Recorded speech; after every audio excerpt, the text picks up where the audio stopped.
Hai semua, Assalamualaikum dan selamat Hai.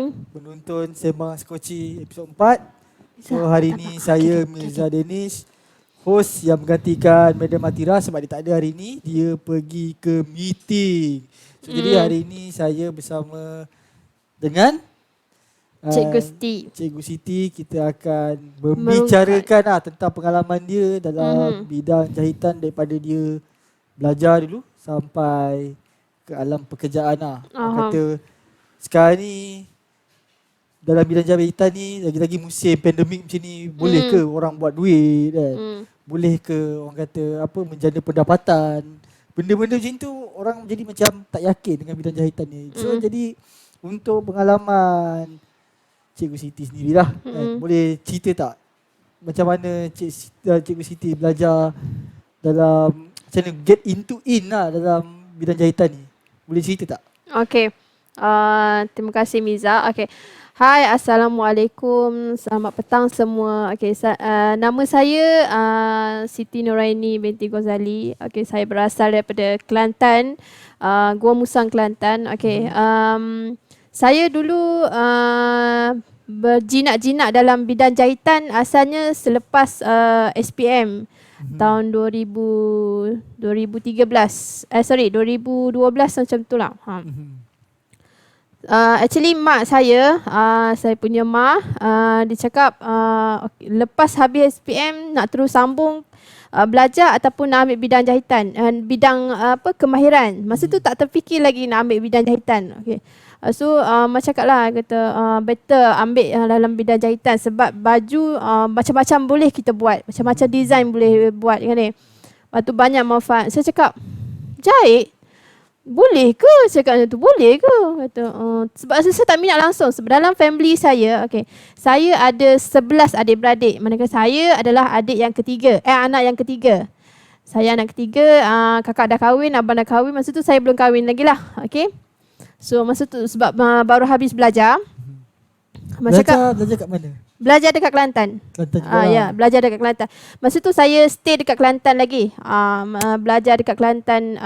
Lepas habis belajar tu, saya cakap tak apalah, kita try lah jahit. Dia kata, masa tu tak minat langsung. Sebab dalam adik-beradik tak ada yang menjahit. Tak ada langsung yang menjahit, yang pandai menjahit. Mak saya boleh sikit-sikit. Tapi adik-beradik kita orang tak minat langsung menjahit. Kita orang hanya kalau nak pakai baju, beli je. Macam tu. So saya terus lepas habis je SPM, saya terus ambil bidang kemahiran menjahit, terus menjahit. Memang tak ada daripada zero, tak tahu apa-apa, mesin besar, mesin industri, mesin yang besar tu. Cikgu bagi masa tu, cikgu kita orang bagi satu mesin untuk ini handle mesin ni sekarang awak belajar, awak kena handle dia, awak kena bercakap dengan dia penjahit sebab kita selalu guna dia. Okay. Dengan tak tahu apa-apa, jahit mula-mula asal jahit kertas, lepas tu lama-lama jahit kain, asyik sengit je kena tetas masa tu. Lepas pada habis saya belajar tu dalam 5 tahun jugalah saya belajar menjahit. Okay, saya belajar balik, saya ulang balik yang lama, ulang balik. Dalam masa selepas habis belajar tu, saya ke bidang lain. Maksudnya saya bekerja bukan dalam bidang jahitan. Maksudnya saya mencari pengalaman, keluar daripada Kelantan, datang KL, kerja bukan menjahit. Kerja biasa. Kerja benda-benda lain. Dia kata, masa tu tak terfikir kenapa saya tak ambil kerja menjahit sedangkan saya dah menjahit masa tu. Dah belajar masa tu. Masa tu tengah fun lagi, muda lagi masa tu. Teruslah tak apa, kita kerja, masa tu fikir nak duit saja. Kita tak fikir bahagian kemahiran yang kita ada ni. Okay. So kalau macam waktu Cikgu Aini get into dalam bidang jahitan ni secara serius lepas kerja biasa tu lah kan? Selepas saya kerja biasa tu dalam berapa tahun? Dalam 3 tahun rasanya. Saya banyak bidang saya ceburi. Banyak. Saya pernah meniaga, saya pernah kerja dalam klinik macam-macam. Saya pernah jadi cikgu untuk mengajar kelas untuk tadika. Macam-macam bidang ada. Last saya fikir saya nak balik dalam bidang jahitan, saya nak ulang balik yang dulu. Kata mungkin dalam masa cabaran dalam 3 tahun ni, kata rasa macam membazir, tinggal macam tu je. So kalau sekarang ni waktu okey lah, orang cakap waktu kita nak mula-mula belajar menjahit ni sebenarnya macam ada orang cakap bakat lah. Ataupun ada orang cakap sebenarnya kena effort tu sendiri. So jadi untuk Cikgu Aini sendiri sebenarnya benda tu effort ke ataupun orang kata memang bakat lah? Sebenarnya bakat tu sebenarnya tak ada bakat pun kita boleh asah. Macam tu. Tak ada bakat pun macam saya tak minat langsung menjahit. Okey. Saya masa zaman saya dulu saya anggap menjahit ni barang remeh. Alah, menjahit ni orang kampung je. Macam tu. Menjahit ni kuno. Tapi apa yang kita pakai, apa yang kita sarung, tudung, baju semua, seluar semua yang dijahit. Tapi masa tu tak terfikir ada bakat dengan tak ada bakat, dua-dua ni kita kena, tak ada bakat kita kena asah, yang ada bakat kena teruskan lagi. Macam tu. So kalau macam kita berbalik pada topik kita lah kan, boleh buat duit ke tak? Duit kan. So mengikut pengalaman Cikgu Aini sendiri, bidang jahitan ni sebenarnya memang boleh buat duit ke ataupun kata kalau macam kata menjana pendapatan yang besar ataupun sikit je kita dapat? Dia actually sebenarnya bergantung kepada seseorang tu, niat seseorang tu dia nak macam mana. Okey, dia nak dia nak kembangkan bisnes dia daripada dia jahit biasa sampailah dia boleh ada pekerja ataupun yang bekerja contohlah saya bagi yang kerja kerajaan tapi dia dah buat sampingan dekat rumah, dia hanya jahit kecil-kecil saja, dia atas pendapat masing-masing. Macam saya bekerja sekarang lah untuk banyakkan lagi pengalaman menghadap dengan customer. Macam tu. So macam dalam jahitan untuk dia kata buat duit tu tak kisah sebenarnya macam-macam benda kita boleh buat duit. Tak semestinya baju, tak semestinya tudung. Kita jahit. Dulu orang anggap jahit ni mesti jahit baju. Jahit baju, yes. seluar. Baju, seluar, tudung. Baju, seluar, tudung. Itu je. Sebenarnya banyak lagi kan. Sebenarnya banyak lagi. Apa lagi yang ini sekarang kan musim COVID, orang tengah buat mask, jahit mask. Mask dengan betul. apa headband ni? Mask ini headband. Pun salah satu juga orang kata innovation dia kan. Innovation yang orang kata kreatif lah juga. Sebab orang kata tak terhad pada baju seluar kan. So benda-benda macam tu sendiri sebenarnya ini pun boleh buat duit juga kan. Sebenarnya tak semestinya nak buat duit daripada menjahit ni. Nak buat duit tapi kena jahit baju. Tak, bukan macam tu. Buat duit ni maksudnya kalau dalam bidang jahitan, contohlah dia tak ada bakat nak jahit baju customer, baju yang cantik apa, dia boleh buat benda craft tangan. Contoh scrunchies yang saya pakai dekat lengan ni, mask yang sekarang orang tengah pakai, apa lagi, mask headband tu kan. Yang macam ni. Lepas tu banyak lagi craft tangan, tak tunjuk kat sini. Kita tak tunjuk kat sini tapi ada banyak. Banyak. So macam daripada pengalaman Cikgu Aini sendiri, waktu belajar dulu dengan yang kata sekarang yang betul-betul belajar menjahit yang kata bebas, tak ada silibus apa semua tu, kata susah tak waktu mula-mula tu? Susah sangat. Sebab hari itu kita belajar menggunakan teknik yang lama. Bukan kata teknik yang lama. Sebab itu zaman yang lama. Okey, bila kita guna teknik lama bandingkan teknik yang lama, teknik yang baru, better senang yang baru dari teknik yang lama. So senang. Mana hands-on tu orang kata memang akan mula-mula susah lah. Ya, dia kena bermula dengan susah dulu baru boleh bermula dengan senang. Orang kata pepatah mengatakan bersusah dahulu, ya. senang kemudian. Tapi saya nak senang dulu. Kemudian saya nak senang lagi. So jadi macam untuk Cikgu Aini sendiri. So waktu belajar dulu kan. So lepas waktu belajar tu sekarang ni dah dalam bidang jahitan secara serius lah kan. So dalam orang kata waktu sekarang ni apa pendapat Cikgu Aini sendiri tentang kata kita dah buat duit dengan ni macam ni kan. So dalam jahitan ni adakah satu-satu teknik tu memang sebenarnya macam untuk tu je sebenarnya, ataupun kita boleh kreatifkan lagi? Atas seseorang lah, dia boleh kreatifkan dia punya jahitan. Designer tengok tak yang designer terkenal, dia hanya jahit pakaian biasa saja, tapi yang dia jahit tu, kemasan yang dia jahit tu membuatkan orang tertarik. Jadi kemasan tu penting juga. Yes, kemasan tu penting. Kalau macam bila kita beli kat kedai, mesti kita akan pilih, tahu tak? Pilih baju mana yang kita berkenan. Dalam pilihan tu, baju tu yang dijahit tu, mesti kita akan rasa, oh ini nampak besar, ini nampak kecil, ini masuk gelebih. Itulah dia punya penilaian customer terhadap jahitan.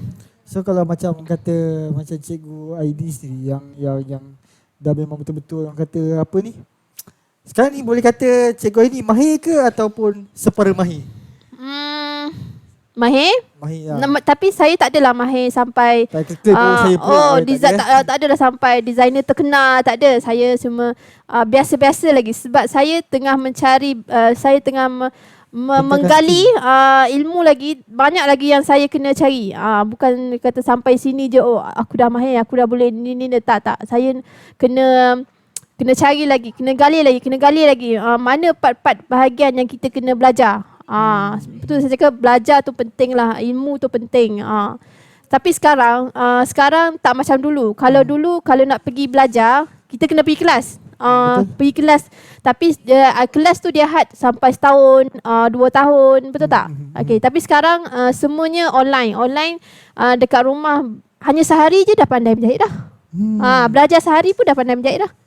Sekarang dah tak macam dulu. Sekarang pun dah boleh cari yang kata tutorial banyak betul? Dekat YouTube kan. So macam orang kata benda tu dah ada kat ujung jari lah. Yang dulu ilmu orang kata apa terhad. Sebab orang cakap kita tak boleh nak cari kan. So nak kena pergi kelas. Banyak alternatif sekarang. Semuanya di hujung jari anda. So untuk buat duit ni, kata kita dah fikir dah, okay, sekarang ni saya nak buat massive production kan. Massive production dalam ambil tempahan banyak. Tapi kita tak dapat settlekan tempahan dalam masa yang ditetapkan lah. Sebab kita nak sangat kejar buat duit. Dan so untuk Cikgu Aini sini macam mana? Macam mana? Ya, katakan kalau saya nak ambil tempahan banyak. Tapi saya tak dapat settlekan.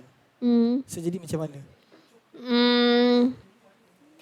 Ambil adakah tempahan, sepatutnya tukang jahit mengambil tempahan yang banyak sampai dia tak dapat settlekan, ataupun dia kena ada? Tak, itu bergantung kepada tukang jahit sendiri.